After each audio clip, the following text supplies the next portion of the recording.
বিমান দুর্ঘটনার ১২ দিন পর সীমিত পরিসরে খুলেছে মাইলস্টোন স্কুল। আজ কোনো ক্লাস বা পরীক্ষা হয়নি। দোয়া করা হয়েছে নিহতদের স্মরণে। বুধবার থেকে পুরো দমে শুরু হতে পারে একাডেমিক কার্যক্রম। শিক্ষার্থীদের ট্রমা কাটাতে কাউন্সেলিং অব্যাহত থাকবে বলে জানিয়েছে কর্তৃপক্ষ। শোকের ১২তম দিন। স্কুল খুলেছে, তবে কাটেনি নিস্তব্ধতা। প্রতিটি মুখে যেন সেঁটে আছে স্কুল নেই আর আগের মতো। এ পথ ধরেই তো হেঁটেছে তারা। বন্ধুত্ব, কত আড্ডা, স্কুল ব্যাগ, টিফিন, ছুটির ঘন্টা, সব স্মৃতি ঘুরে ফিরে সহপাঠীদের কণ্ঠে।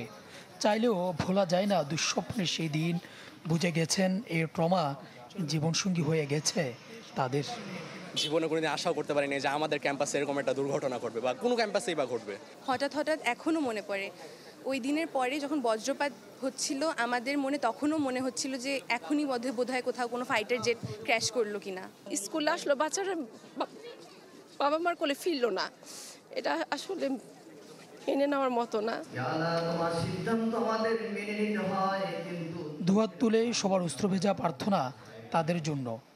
বুক জুড়ে তখনও আর্তনাদ, হাহাকার, চোখে মুখে স্পষ্ট যন্ত্রণার অনুভূতি।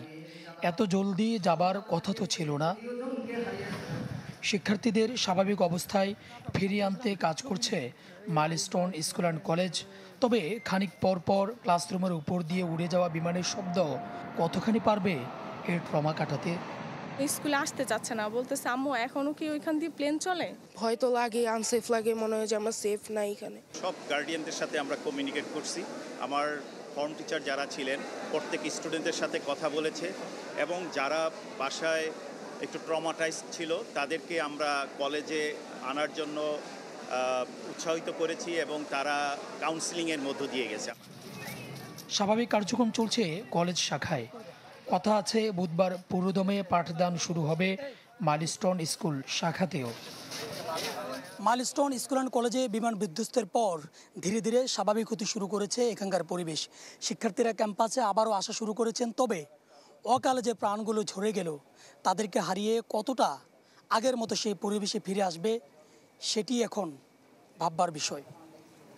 সুলতান মাহমুদ আরিফ, চ্যানেল 24, ঢাকা।